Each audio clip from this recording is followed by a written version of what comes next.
आज मैं खड़ा हूँ एक सी बीच के पास और समुद्र के लहरों की आवाज़ मेरे कानों में गूंज रही है। आज मैं दो फैक्ट्स की बात करूँगा। पहला फैक्ट जो आप में से कईयों को पता होगा कि समुद्र में हाई टाइड्स और लो टाइड्स कैसे क्रिएट होते हैं।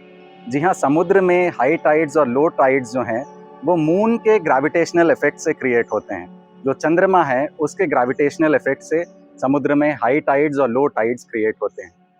दूसरे फैक्ट की जो मैं बात करने जा रहा हूँ, हमारे पृथ्वी पर 70% पानी है, ये आप सभी को पता होगा।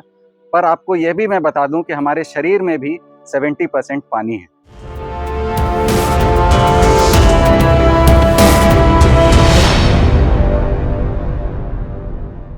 नमस्कार, मैं हूं साकार मोहता, आपका वास्तु कंसल्टेंट।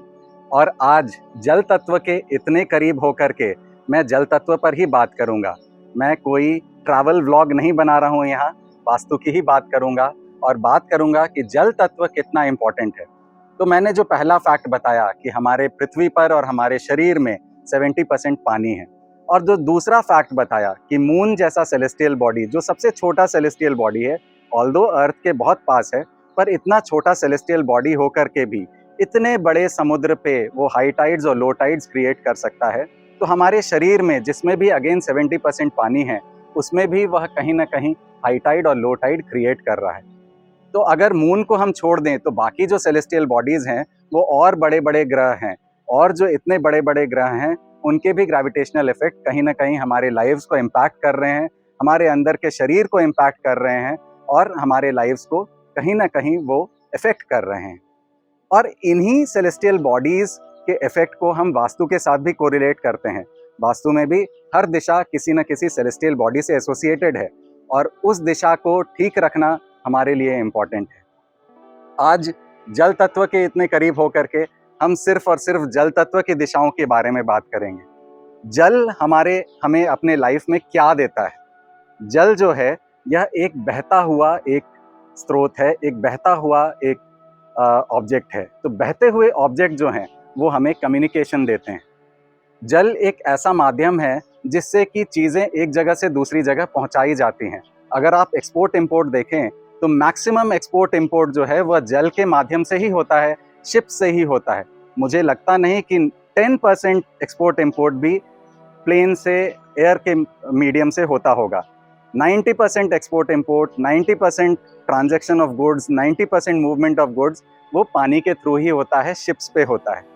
तो जल जो है वह एक ऐसा माध्यम है जो आपके थॉट्स को, आपके विचारों को दूसरों तक पहुंचाते हैं, जो आपके एनर्जीज को दूसरे तक पहुंचाते हैं। तो जल इसीलिए इम्पॉर्टेंट है, जल तत्व इसीलिए इम्पॉर्टेंट है। जल तत्व हमें अपॉर्चुनिटीज देता है। जल तत्व हमारी भावनाओं को दूसरों तक पहुंचाने में हेल्प करता है।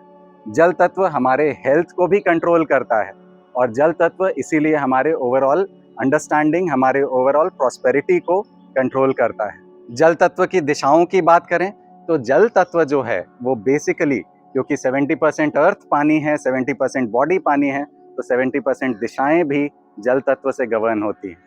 अगर हम 16 दिशाओं में विभाजित करें तो 4 दिशाएं ऐसी हैं जो प्योरली जल तत्व की दिशाएं हैं, और वो मोस्टली नदन रीजन की दिशाएं हैं, नदन दिशाएं हैं।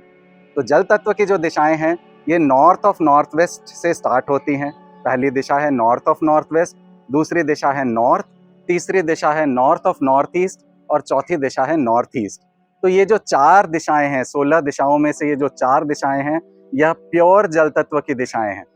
अब एक एक करके इन दिशाओं के बारे में समझते हैं। नॉर्थ ऑफ नॉर्थ वेस्ट की जो दिशा है यह है अट्रैक्शन की दिशा। इस दिशा में जो है सेक्सुअलिटी और अट्रैक्शन अगर आपके घर में कम हो रहा है तो आपको नॉर्थ ऑफ नॉर्थ वेस्ट की दिशा को देखने की ज़रूरत है। और सिर्फ अट्रैक्शन के अलावा, कपल्स के बीच अट्रैक्शन के अलावा, north of north west attraction to your brand भी क्रिएट करती है।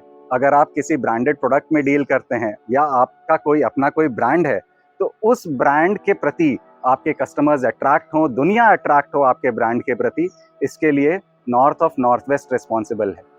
अगेन, ये जो अट्रैक्शन है ये जल तत्व से कैसे कोरिलेट हो रहा है कि यह जो अट्रैक्शन है यह कन्वे हो रहा है दुनिया को जल तत्व के माध्यम से। तो नॉर्थ ऑफ नॉर्थ वेस्ट में अगर आपको अट्रैक्शन की कमी लग रही है तो आप नॉर्थ ऑफ नॉर्थ वेस्ट को देखेंगे। और उस दिशा को वास्तु दोषों से मुक्त करेंगे।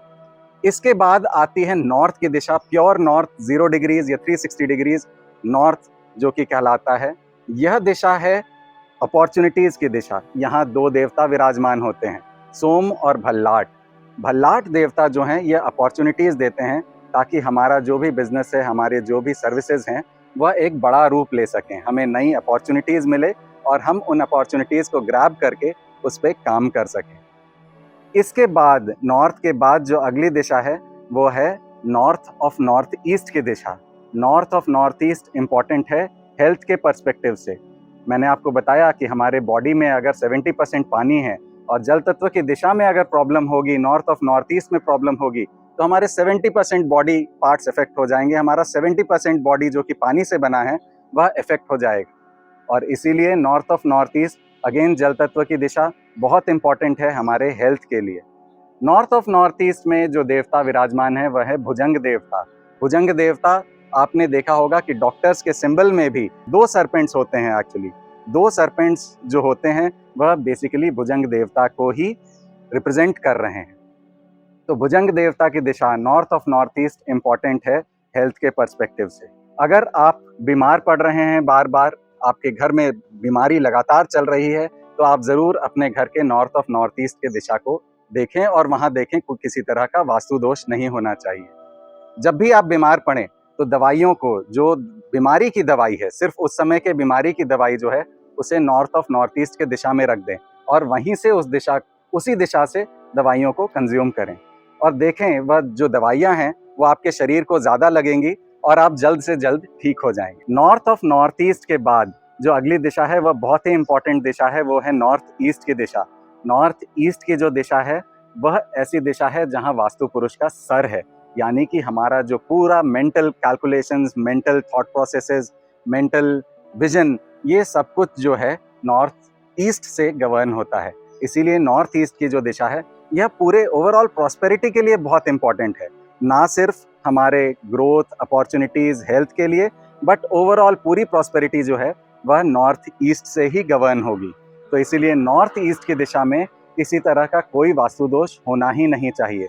मैंने नॉर्थ ईस्ट पर एक अलग पूरी वीडियो भी बनाई है जिसे आप ज़रूर देखें। आपको प्लेलिस्ट पे वो वीडियो मिल जाएगी और आप उस प्लेलिस्ट में खोज करके आप ज़रूर देखें कि नॉर्थ ईस्ट कितनी इम्पॉर्टेंट दिशा है और नॉर्थ ईस्ट में क्यों हम कोई भी वास्तु की रेमेडीज़ नहीं करते हैं। हम चाहते हैं कि वहाँ किसी तरह का वास्तु दोष हो ही ना। अगर वहाँ कोई टॉयलेट आ रहा है या किचन आ रहा है तो उसे हम डिमोलिश करने में ही हम विश्वास रखते हैं, ना कि उन पे कोई किसी तरह की ट्रीटमेंट करने पे। तो जो 4 बेसिक जल तत्व की दिशाएं हैं वह यही दिशाएं हैं, north of north waste, north, north of north east और नॉर्थ ईस्ट। तो इन चारों दिशाओं जो कि सबसे इम्पॉर्टेंट दिशाएं हैं, यह चारों दिशाएं जो हैं यह 70 to 80% हमारे ओवरऑल वेलबींग को कंट्रोल करती हैं। और इसीलिए ये जो नॉर्दर्न दिशाएं हैं ये बहुत इंपॉर्टेंट हैं और नॉर्दर्न दिशाओं में हमें कोशिश यही करना है कि हम वास्तु दोषों से मुक्त रखें इन दिशाओं को। नॉर्थ ऑफ नॉर्थ ईस्ट को छोड़ करके अगर बाकी दिशाओं में कुछ छोटे मोटे वास्तु दोष आ भी रहे हैं तो उनके लिए रेमेडी कर लें। आशा करता हूँ आपको यह मेरी वीडियो पसंद आई हो। अगर आपको यह वीडियो पसंद आई है तो प्लीज़ लाइक करें, अपने फ्रेंड्स के साथ शेयर करें और मेरे चैनल को सब्सक्राइब करें ताकि आपको ऐसी इन्फॉर्मेशन मिलती रहे। Thank you so much.